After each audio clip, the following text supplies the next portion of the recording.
오늘 우리에게 주신 하나님의 말씀은 에스겔 20장 27절부터 32절까지의 말씀입니다. 제가 가지고 있는 구약성경 페이지 1179면에 있습니다. 에스겔 20장입니다. 에스겔 20장 27절부터 32절까지의 말씀을 함께 큰 목소리로 합독하겠습니다. 에스겔 20장 27절부터 32절까지의 말씀입니다. 찾으신 줄로 알고 모두 함께 27절부터 같이 읽겠습니다. 그런즉 인자야 이스라엘 족속에게 말하여 이르라. 주 여호와께서 이같이 말씀하셨느니라. 너희 조상들이 또 내게 범죄하여 나를 욕되게 하였느니라. 내가 내 손을 들어 그들에게 주기로 맹세한 땅으로 그들을 인도하여 드렸더니 그들이 모든 높은 산과 모든 무성한 나무를 보고 거기에서 제사를 드리고 분노하게 하는 제물을 올려며 거기서 또 분향하고 전제물을 부어 드린지라. 이에 내가 그들에게 이르기를 너희가 다니는 산당이 무엇이냐 하였노라. 그것을 오늘날까지 바마라 일컫느니라. 그러므로 너는 이스라엘 족속에게 이르라. 주 여호와께서 이같이 말씀하셨느니라. 너희가 조상들의 풍속을 따라 너희 자신을 더럽히며 그 모든 가증한 것을 따라 행음하느냐.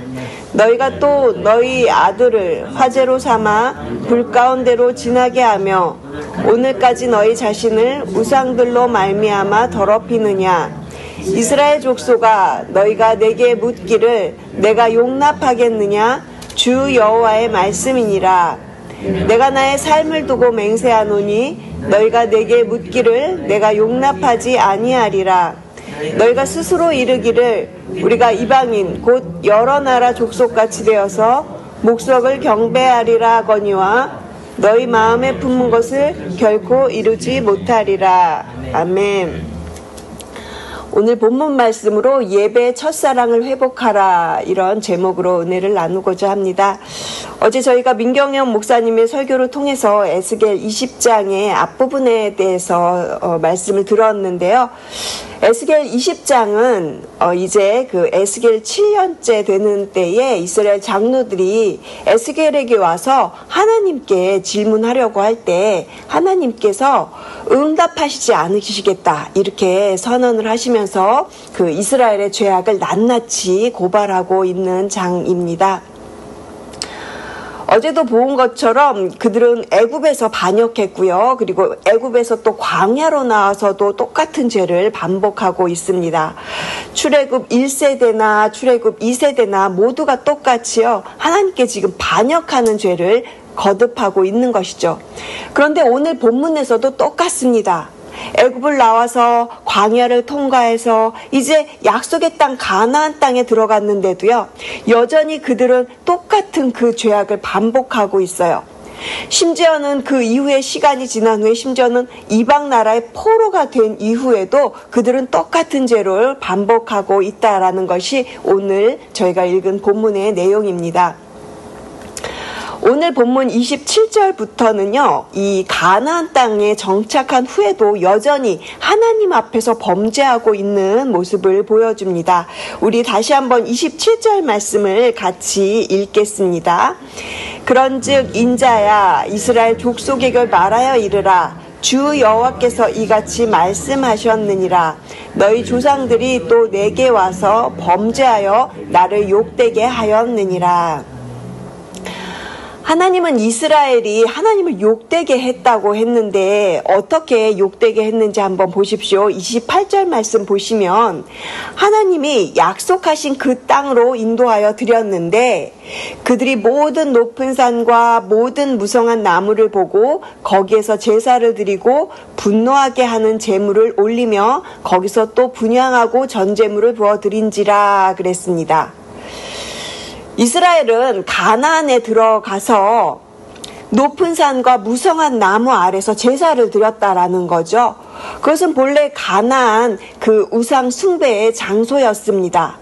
겉으로는 하나님께 예배드린다고 하지만 실상은 이방 종교의 방식을 따라서 지금 하고 있는 것이죠. 그래서 하나님께서는 29절에서 이렇게 물으십니다. 너희가 다니는 산당이 무엇이냐? 너희가 다니는 산당이 무엇이냐? 그런데 그 옆에 괄호를 보시면 바마라는 단어가 보이실 겁니다.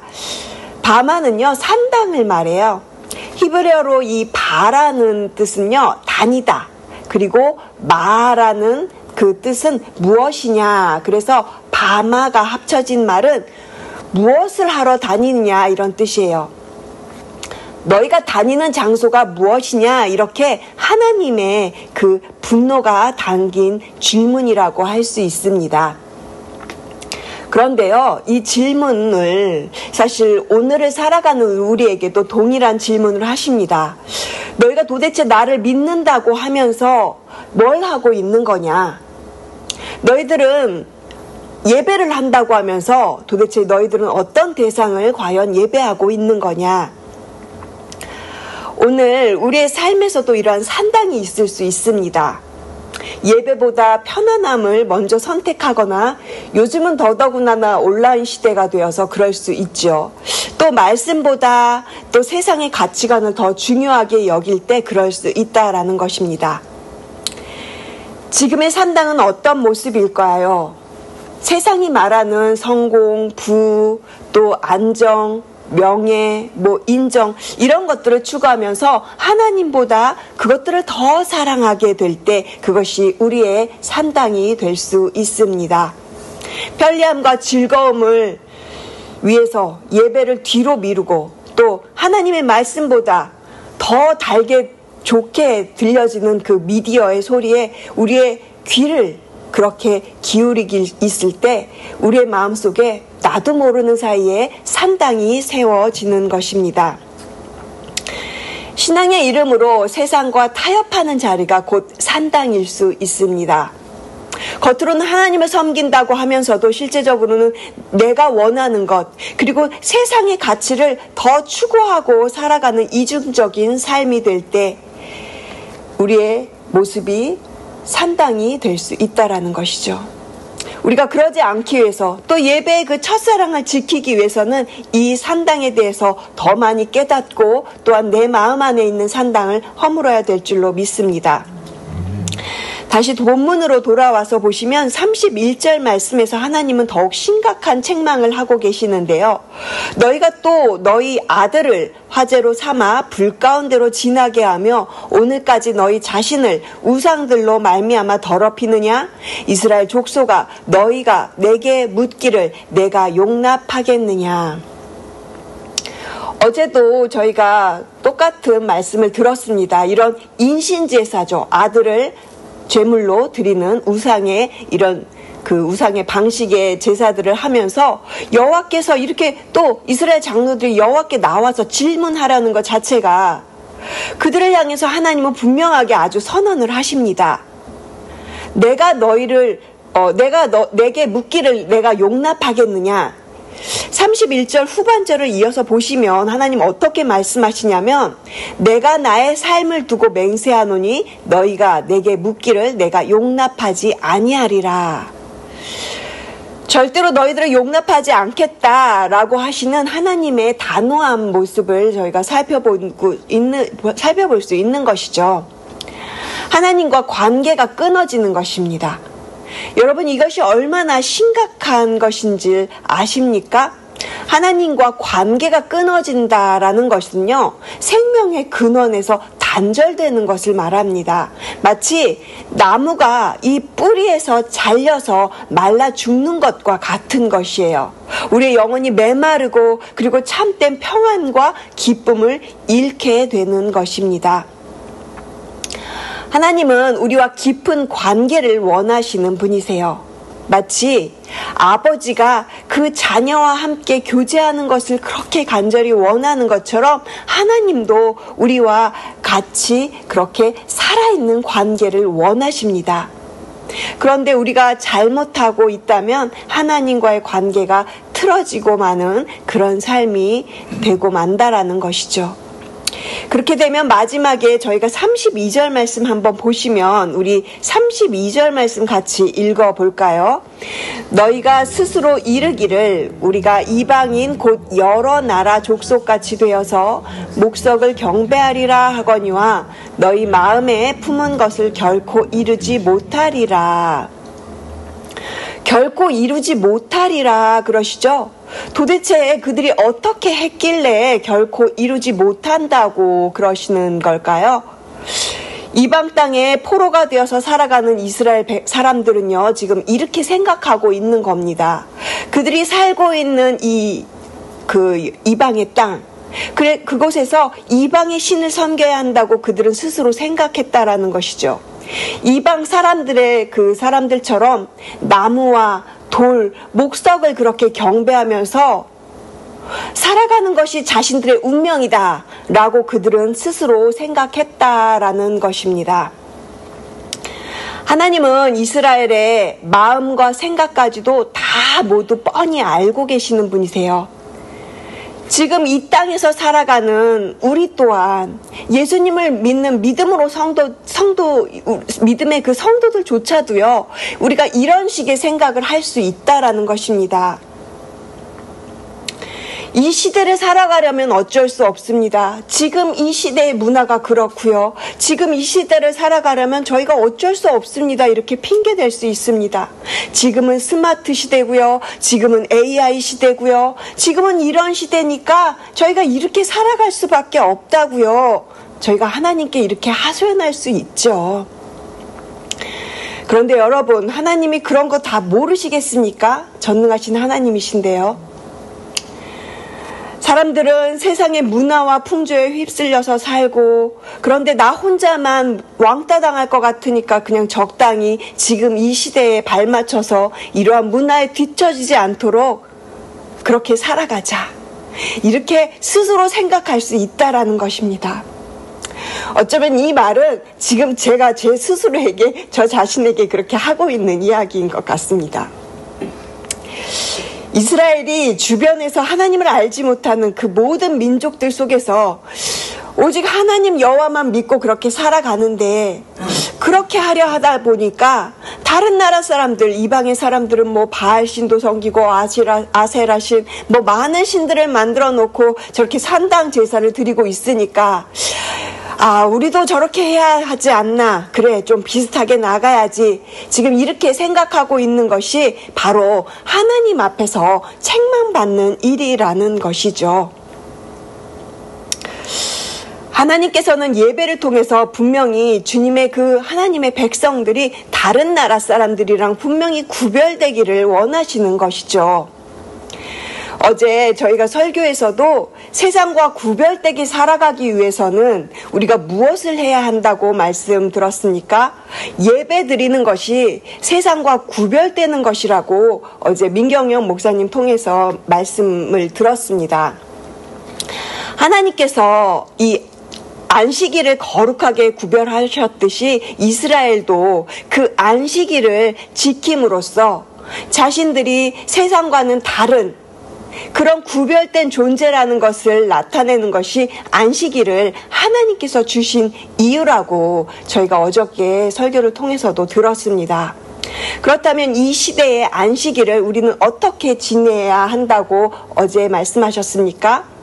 예수님은 자신이 안식일의 주인이라고 말씀하셨고요. 그리고 참된 안식은 예수님을 통해서 이루어진다라는 것을 어제 저희가 들었죠.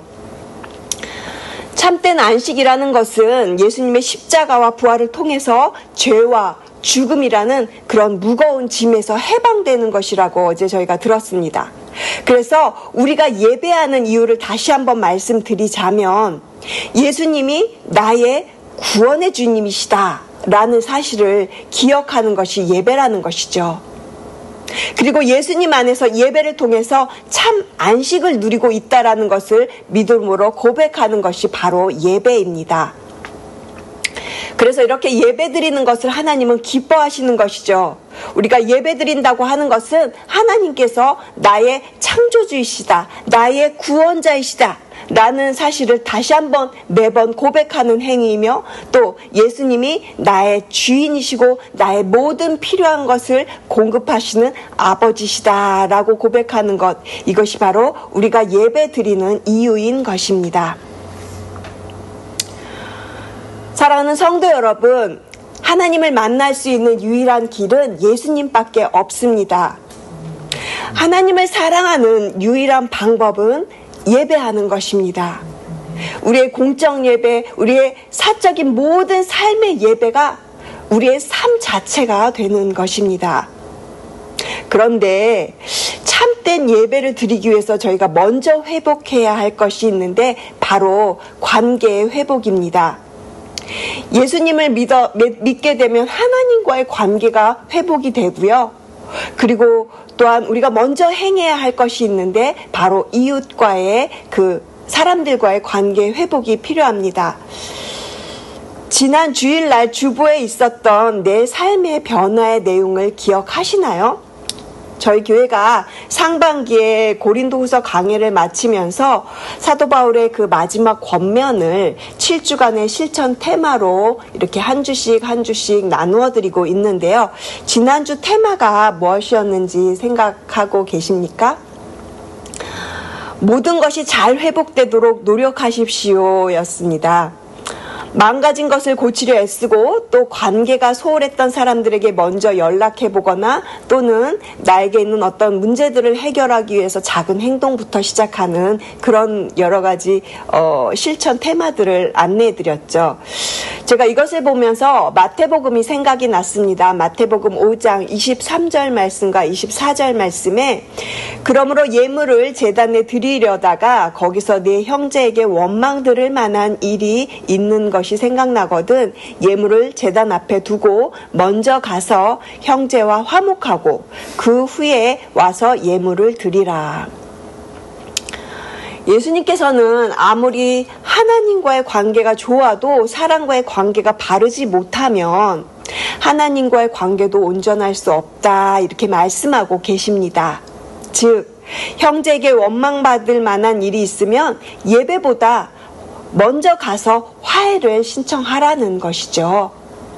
오늘날에도 동일합니다. 우리가 열심히 기도하고 또 찬양하고 해도 만약에 우리 지체들 안에 어떤 불화의 관계가 있다면 그 예배는 하나님께 온전히 드려지지 않는다라는 것입니다.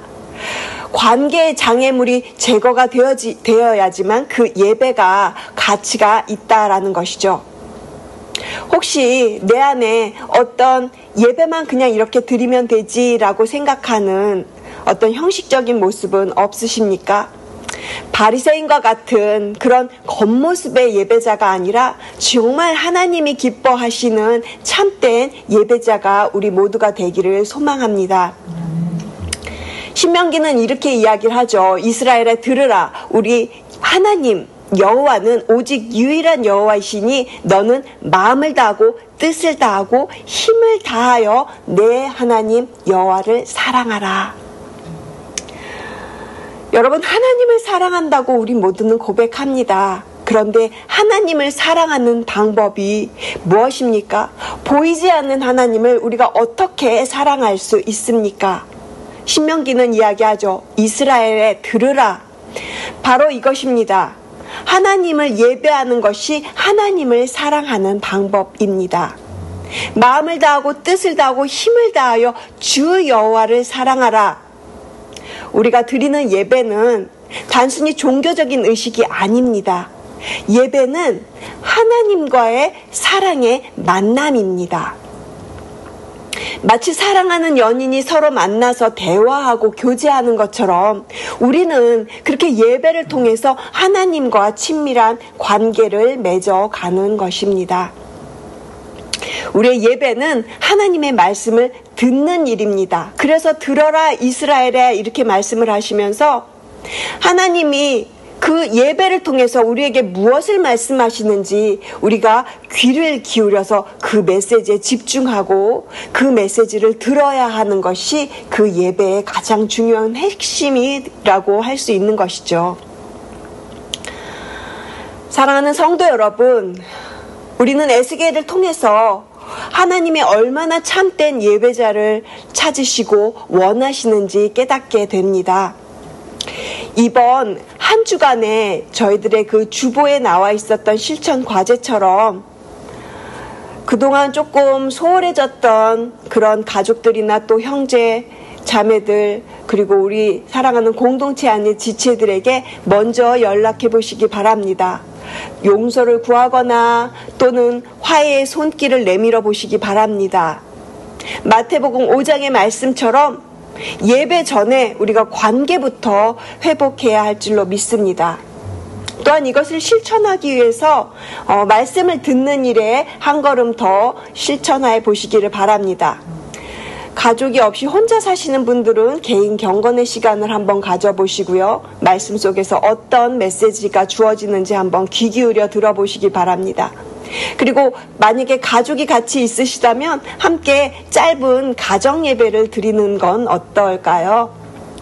하나님은 지금도 참된 예배자를 찾고 계십니다. 바로 저와 여러분이 그 예배자가 되기를 원하십니다.